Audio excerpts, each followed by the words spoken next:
Hello guys, एक बार फिर से ACL के ऑनलाइन प्लेटफॉर्म में आप सभी का स्वागत करता हूं। जैसा कि आप सभी जानते हो, हमने 12th केमिस्ट्री के वीडियो लेक्चर स्टार्ट कर दिए हैं और हमने 9th chapter coordination compound start किया था, जिसके अंदर हमने लास्ट क्लास के अंदर 4 इंपॉर्टेंट क्वेश्चंस के बारे में हमने डिस्कस किया था, जो एग्जाम में कई बार पूछे जाते हैं।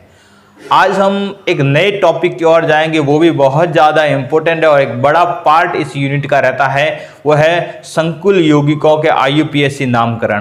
तो आज हम इस क्लास के अंदर संकुल यौगिकों के IUPAC नामकरण देखेंगे।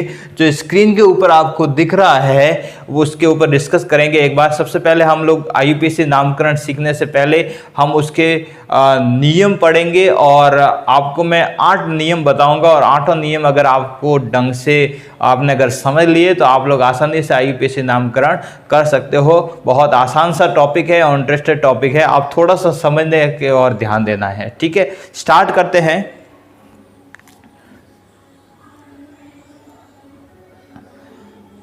IUPAC नामकरण, संकुल यौगिकों के IUPAC नामकरण। 3 नियम सबसे पहले समझते हैं, स्टेप बाय स्टेप नियम को समझेंगे। सबसे पहला नियम हम ढंग से समझते हैं कि संकुल यौगिकों की पहचान करनी है। सबसे पहले संकुल यौगिकों की पहचान करने का अर्थ यहाँ पर यह है कि आपको 5 टाइप के, हमारे किताब में 5 टाइप के कॉम्प्लेक्स दे रखे हैं, तो आपको पहचान करनी है कि किस टाइप का कॉम्प्लेक्स हमारे सामने दे रखा है। सबसे पहले जैसे कि संकुल जो है वो पीछे दे रखा है, मतलब यहाँ ऋणावेशित कॉम्प्लेक्स है। ये पहली टाइप होगी जिसमें कॉम्प्लेक्स कैसा होगा, ऋणावेशित। सेकेंड टाइप में आप लोग देख रहे हो कि इसमें कॉम्प्लेक्स पहले दे रखा है, मतलब संकुल कैसा है, धनावेशित। ये दूसरी टाइप हो गई। तीसरी टाइप में केवल एक ही कॉम्प्लेक्स दे रखा है, तो यहां पर हमारे पास में ये है उदासीन, अर्थात उदासीन, 0 चार्ज, इस पर कोई चार्ज नहीं है, उदासीन संकुल यौगिक कहलाता है ये। चौथा, जिसमें धनायन और ऋणायन दोनों ही कॉम्प्लेक्स होंगे, दो प्रकार के कॉम्प्लेक्स होंगे, धनायन भी कॉम्प्लेक्स होगा और ऋणावेशित भाग भी कॉम्प्लेक्स होगा। पांचवा हमारा पार्ट है वो होगा विशेष कंपाउंड्स है, जिसमें म्यू लगाना पड़ेगा आपको, तो वो अभी मैं बाद में बताऊंगा। 5 टाइप को बाद में बताएंगे। तो पहला हमारा कौन सा प्रकार हो गया, जिसमें संकुल के ऊपर कौन सा चार्ज होगा, माइनस। दूसरा हमारा जिसमें संकुल के ऊपर प्लस। तीसरा जिसके ऊपर कोई चार्ज नहीं होगा। और चौथा जिसमें संकुल प्लस भी होगा और संकुल ही माइनस होगा। ये तो आपको पता रखना है। कितने टाइप के आपके पास में कॉम्प्लेक्स देखने को मिलेंगे, 5 प्रकार के कॉम्प्लेक्स आपको देखने को मिलते हैं। नेक्स्ट, दूसरा जो नियम है, दूसरे नियम में दे रखा है कि आपको जो धनायन का नाम पहले लिखना है और ऋणायन का नाम हमेशा बाद में लिखा जाता है। तो कॉम्प्लेक्स के 2 भाग होंगे, एक धनायन भाग होगा और दूसरा कौन सा भाग होगा, ऋणायन भाग होगा। तो पहले किसका नाम लिखना है, पहले हमें धनायन का नाम लिखना है और बाद में किसका नाम लिखना है, ऋणायन का नाम लिखना है। ये दूसरा नियम है। तीसरा नियम क्या दे रखा है कि सरल आयन जो है उसका केवल नाम लिखना है। ध्यान रखना है, सरल आयन का केवल नाम लिखना है, उसकी संख्या को प्रदर्शित नहीं करते हैं, संख्या को हमें नहीं लिखना है। आपको ध्यान रखना है सरल आयन कौन सा, जो कॉम्प्लेक्स के बाहर दे रखा है। यहाँ ये रहा सरल आयन, इधर ये रहा सरल आयन, इसमें सरल आयन नहीं है, इसमें भी सरल आयन नहीं है। तो सरल आयन 2 प्रकार में भी हो सकता है। यहाँ जैसे कि पहले दे रखा है तो इस सरल आयन के ऊपर प्लस चार्ज होगा, इसमें बाद में दे रखा है तो इसके ऊपर कौन सा चार्ज होगा, माइनस चार्ज होगा। तो ये सरल आयन है। सरल आयन धनावेशित भी हो सकता है और सरल आयन ऋणावेशित भी हो सकता है। हमें सरल आयन का केवल नाम लिखना है। जैसे कि यहाँ पोटेशियम दे रखा है तो केवल पोटेशियम लिखना है, इसकी संख्या जो 4 दे रखी है उसको प्रदर्शित नहीं करना है। ऐसे कैसे, यहाँ जैसे क्लोरीन दे रखा है, ये कैसा है, ऋणावेशित है, तो यहाँ केवल क्लोराइड लिखना पड़ेगा, उसकी संख्या जो 3 दे रखी है उसको प्रदर्शित नहीं करते हैं। तो ये हमें पता होना चाहिए। तो पहला नियम हमारा क्या हो गया, सबसे पहले हमें संकुल को पहचानना है। दूसरा नियम धन आयन को पहले लिखेंगे, ऋण आयन को बाद में लिखेंगे। और तीसरा नियम सरल आयन जो है उसका केवल हमें क्या लिखना है, ये बहुत इंपॉर्टेंट है, केवल हमें नाम लिखना है, उसकी संख्या को प्रदर्शित नहीं करेंगे। जैसे कि पोटेशियम दे रखा है, पोटेशियम केवल नाम लिखेंगे, उसकी संख्या जो 4 है उसको प्रदर्शित नहीं करेंगे। ऐसे कैसे, जैसे कि यहाँ पर क्लोराइड दे रखा है सरल आयन, कॉम्प्लेक्स के बाहर है वो सरल आयन है, तो यहाँ कॉम्प्लेक्स के बाहर सरल आयन दे रखा है क्लोराइड, इसकी संख्या 3 दे रखी है, 3 को हमें प्रदर्शित, संख्या को प्रदर्शित नहीं करना है, केवल उसका नाम लिखना है, क्लोराइड लिखेंगे, यहाँ पोटेशियम लिखेंगे। चौथा जो नियम है वो बहुत इंपॉर्टेंट, संकुल आयनों का नामकरण। अब संकुल आयनों का नामकरण समझना बहुत जरूरी है। संकुल आयन बहुत इंपॉर्टेंट है। संकुल आयन कैसा होता है पहले ही बता दिया है, जैसे कि ये कॉम्प्लेक्स होता है, तो कॉम्प्लेक्स जो है वो हमारा संकुल आयन है। अब संकुल के ऊपर प्लस भी चार्ज दे रखा हो सकता है, माइनस भी दे रखा है, इसलिए संकुल धनायन भी हो सकता है और संकुल ऋणायन भी हो सकता है।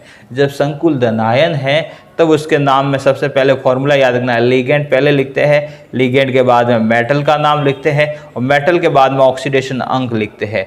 अगर संकुल ऋणायन है तो इसमें थोड़ा सा चेंजेस होगा, एट और लग जाएगा, किसके पीछे, धातु के पीछे हमें क्या लगाना है, एट लगाना है। तो क्या हो जाएगा, पहले लिगेंड लिखना है, सेम बात लिगेंड के बाद में हमें मेटल लिखना है, मेटल का नाम लिखना है। फिर यहाँ चेंजेस ये आ गया कि मेटल के बाद में इसमें हमें एट लगाना है, किसमें, ऋणावेशित कॉम्प्लेक्स है तो पीछे हमें क्या लगाना पड़ेगा, मेटल के एट लगाना होगा। और उसके बाद में ब्रैकेट में वही धातु का ऑक्सीकरण अंक लिखना है, ये ध्यान रखना है। तो हमें बहुत सिंपल सा एक कॉम्प्लेक्स का फॉर्मूला भी हमें पता चल गया कि अगर हमें कॉम्प्लेक्स का फॉर्मूला पता है तो आराम से लिख सकते हैं। सबसे पहले हमें लिगेंड लिखना है, फिक्स है, लिगेंड की संख्या जो है उसके अगर है संख्या है तो आगे लिखेंगे। लिगेंड के बाद में हमें मेटल लिखना है, मेटल के बाद में हमें ऑक्सीकरण अंक लिखना है, ये ध्यान रखना, ये सूत्र रहेगा। अब हमें ये पता होना चाहिए कि अगर मेटल अगर लिगेंड अगर कॉम्प्लेक्स ऋणावेशित है तो उसके धातु के बीच हमें क्या लगाना है, एट लगाना है, ये थोड़ा सा ध्यान रखना है। नेक्स्ट आगे पांचवा नियम जो है वो, पांचवा और छठा जो नियम है वो लिगेंड से संबंधित है। लिगेंड के 2 नियम आपको याद रखने हैं, पांचवा और छठा। पांचवा नियम जो ये है उसमें ये बताया जाता है कि अगर लिगेंड जो है हमारे कोई भी कॉम्प्लेक्स दे रखा है उसमें लिगेंड अधिक प्रकार के हैं तो उसका नाम हमें कैसे लिखना, अंग्रेजी क्रम में लिखना पड़ेगा। जैसे कि कॉम्प्लेक्स में 2 लिगेंड है, एमीन भी है और क्लोराइड भी है, तो पहले नाम किसका लिखना है, पहले उसका लिखना है जो अल्फाबेटिकल में पहले आता है। चूंकि हमें पता है कि एमीन का नाम अल्फाबेटिकल में पहले आता है, इसलिए एमीन का नाम हमें पहले लिखना है और सी जो है का बाद में आता है, क्लोराइड का सी जो है बाद में आता है, इसीलिए हमें उसका नाम है वो सेकंड लिखना है। तो हमें अगर कॉम्प्लेक्स में एक से अधिक प्रकार के लिगेंड दे रखे हैं तो उनका नाम अंग्रेजी वर्णमाला के अनुसार रखना पड़ेगा। दूसरा नियम लिगेंड से संबंधित क्या है कि लिगेंडों की अगर संख्या के संबंध में है, लिगेंड अगर हमारे पास में समान ही है, प्रकार नहीं है, समान लिगेंड है और उनकी संख्या अगर ज़्यादा है तो हमें ध्यान रखना है कि लिगेंड को पता करना पड़ेगा, लिगेंड हमारा सरल लिगेंड है या हमारे पास में जटिल लिगेंड है। सरल लिगेंड का मतलब होता है मोनोडेंटल लिगेंड और जटिल लिगेंड का मतलब पहले ही बता दिया है, बाईडेंटल लिगेंड या पॉलीडेंटल लिगेंड। तो अगर 2 है तो डाई, 3 है तो ट्राई, 4 है तो टेट्रा, 5 है तो पेंटा और 6 है तो हेक्सा। ये तो सरल के लिए आएगा, लेकिन जटिल के लिए आपको क्या रखना पड़ेगा, जटिल अगर है तो जटिल के लिए आपको यूज करना है 2 है तो 20, 3 है तो 30, 4 है तो टेट्राकिस, 5 है तो पेंटाकिस, इस प्रकार से फॉर्मूला लगाना पड़ेगा। नेक्स्ट आगे है, नेक्स्ट आपको 7वां नियम धातु से संबंधित है। आपको धातुओं के नाम पता होने चाहिए। अगर कॉम्प्लेक्स धनावेशित है तो सरल नाम लिखने हैं धातु का, अगर कॉम्प्लेक्स ऋणावेशित है तो आपको धातु के नाम के पीछे एट लगाना है, लेकिन एट किस प्रकार से लगाना है वो धातुओं के नाम आपको याद करने पड़ेंगे। जैसे कि एफ ई है तो एफ ई में सरल के फॉर्म में है, धनायन है तो आयरन, नहीं तो आपको एट के फॉर्म में लगाना पड़ेगा फेरेट। क्रोमियम है तो क्रोमियम ही लगाना पड़ेगा, नहीं तो लगाना पड़ेगा क्रोमेट। निकल है तो निकल या निकलेट। कॉपर है तो कोबाल्ट है तो कोबाल्ट या कोबाल्टेट। प्लेटिनम है तो प्लेटिनम या प्लेटिनेट। एल्यूमिनियम है तो एल्यूमिनियम या एल्यूमिनेट। कॉपर है तो कॉपर या क्यूप्रेट। और अगर सिल्वर है तो अर्जेंटेड। इस प्रकार से अगर कॉम्प्लेक्स के ऊपर माइनस चार्ज है तो धातु के लिए ये नाम यूज करने हैं, एट वाले नाम यूज करेंगे। और अगर कॉम्प्लेक्स के ऊपर प्लस चार्ज दे रखा है तो हमें ये नाम यूज करने हैं, कॉम्प्लेक्स के ऊपर प्लस चार्ज होगा तो ये नाम यूज करने हैं। ठीक है, नेक्स्ट आगे बढ़ते हैं।